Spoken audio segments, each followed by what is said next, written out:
Hi there, this is Linda Bartolucci with InkStampAndScrap.com. Thanks for watching. We're going to make this card today. The first thing that we're going to do is on a Whisper White, an extra thick Whisper White piece of scrap cardstock, I have already stamped the flower from Humming Away in Memento black ink.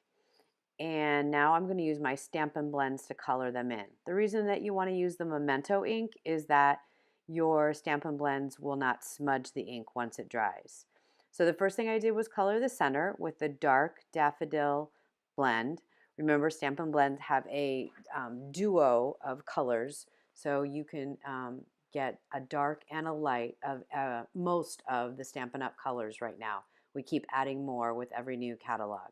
So this is the light Highland Heather, and I'm coloring the petals with this. When I do my coloring on a larger space like a petal, I try to divide it out. So you'll see that I'm going to color each individual petal. And as I'm doing that, I like to use a circular motion and just cover a small section at a time. And when I move on to another section, it attaches to a section I've already done. So you can see I'm coloring around there. And then when I move on, I'm gonna, oh, actually on this one I did the whole edge. Okay, not the way I usually do it. But now I'm coming in and I'm only coloring where I'm attaching the new ink to the old ink. So there's the first two petals, and now I'm gonna speed this up since you get the idea. And you can see I'm just going back and forth in a circular motion, but I'm not finishing the bottom of the petal until I do the top or the left before I do the right. And now I'm gonna move on and use the combo Mint Macaron Stampin' Blends. I'm gonna start with the lighter one. Want to make sure I use the brush end to color in that stem. It's a thin area, so I want to make sure I use the brush so there's no streaking. And then the leaf is plenty big enough for me to use the brush again and get the effect that I want. And then I'm going to switch to the darker Mint Macaron and color in the base of the flower and that little mini flower piece out of leaves. You can tell I'm not the one in the family with the green thumb. I actually couldn't even tell you what kind of flower this is, but I thought it looked really nice with purple and the mint. Um, and now I'm just going to take the narrow end of that dark mint macaron and trace over the veining of the leaf to give it some more depth and dimension. Not the greatest at watercoloring and shading, so I do keep, you'll see there's one other marker out there. It's a white on each end, and that's the color lifter. So if I make any mistakes, I know that is my savior. It will lift off wherever I put the blend that I didn't want to. And to finish off the flower, I am using the dark Highland Heather with the fine tip and just drawing right over where the stamp created the veins in the leaves, just to finish off the flower. Now we can move on to putting this all together. So for this flower, since it's the focal point of the card, I cut that out with the matching framelit, but I also cut out two extra Whisper White extra thick flowers. Not easy to say quickly. I'm going to use my silicone mat and a brand new tube of multi-purpose glue to put these together. So I'm going to open the glue real quick. This stamp set is called Humming Away because it has a hummingbird image as well as this flower. So I'm going to put a generous amount of glue around the back of the colored image, and then I'm going to add the other two. In order to minimize the amount of glue I'm using, and I seem to find that it dries faster and more secure, the layer that I'm putting the glue on right now is actually going to be the bottom layer. So I've left the sandwiched layer, the middle one, with no glue on either side. So one side will attach to the colored layer and help absorb the glue that I put on the back of that.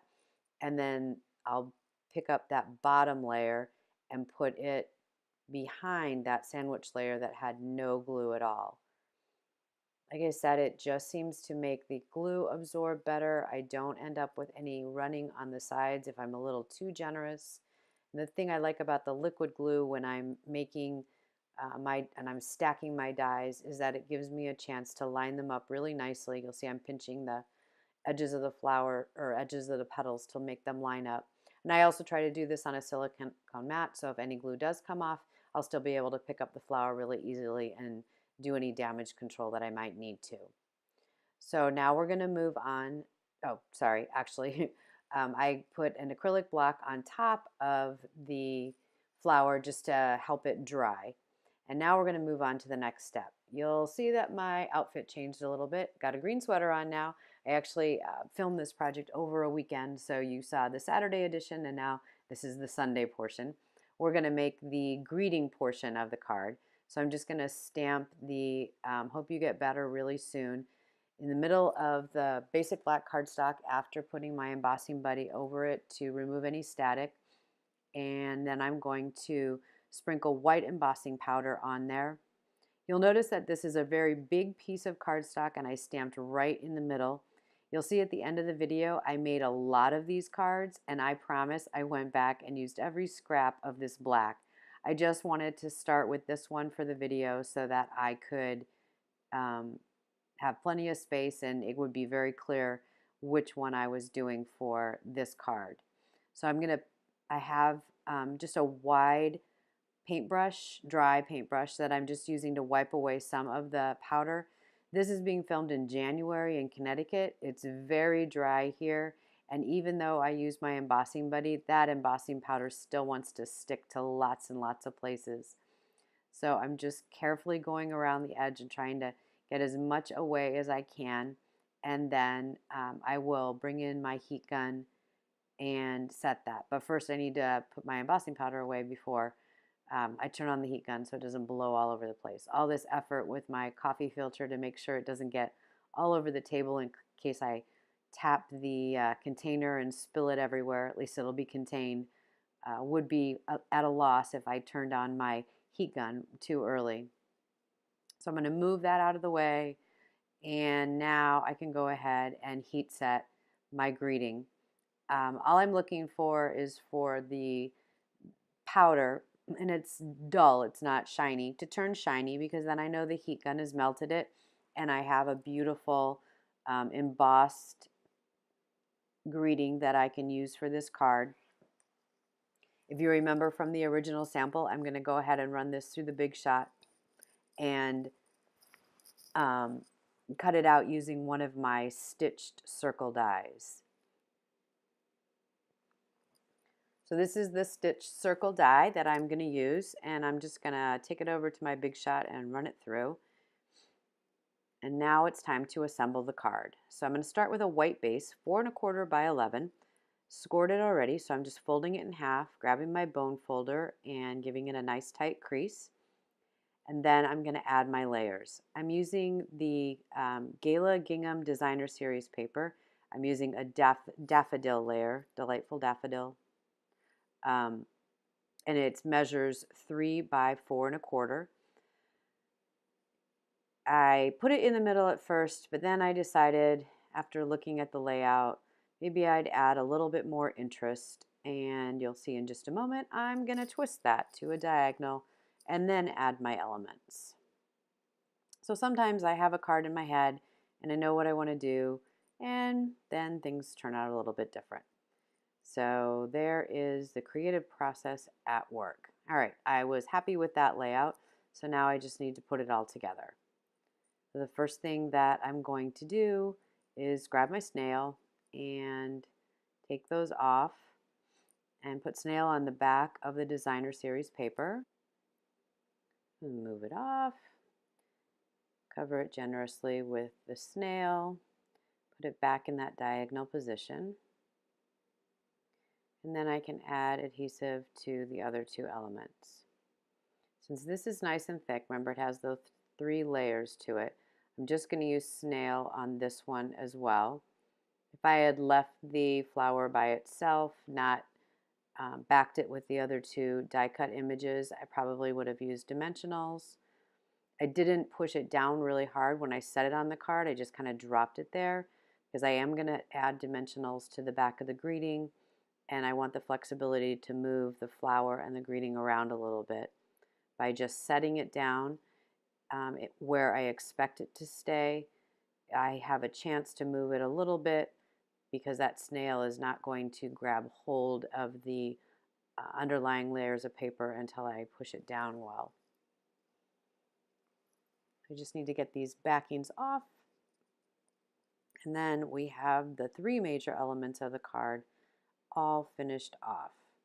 So now that I know that I like my greeting right there, I can also push on the flower and set it down really well and make sure it's good to go. All right, now we need to add some embellishments, and I chose the faceted gems because they have both the mint macaron color and the basic black. So I'm just going to add 5 gems to this card. I like to use an odd number. Believe it or not, it's easier on your brain to process an odd number of things. So that's why there's 3 main elements: the paper, the greeting, and the flower. And then there's 5 little embellishments in varying sizes and colors that coordinate with the card. These little faceted gems, come in the mint macaron, grapefruit grove, fresh fig, and basic black.